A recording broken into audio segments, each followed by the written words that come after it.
No em fa ràbia que visc a Catalunya, parlo català, però sóc asturiana i no parlo l'asturià, perquè no es defensa tant com es fa aquí. Molt important treballar per la nostra cultura, per la cohesió social del nostre país i, per tant, penso que és de justícia pagar una quota i poder donar aquest suport individual a una lluita que és col·lectiva, que és la de la llibertat dels països catalans.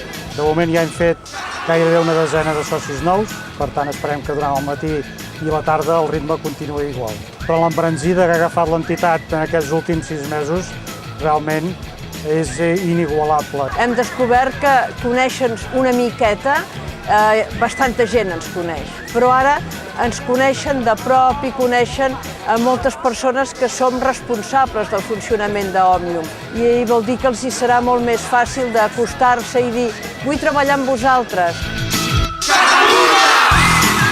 M'he fet sòcia d'Òmnium perquè ja fa temps que ho tenia pensat, però no m'acostava mai a fer-ho. Llavors, ara he aprofitat que hi havia la parada, he anat a saludar i els he confessat que no ho era. I al final ja tinc la butlleta, dilluns la porto.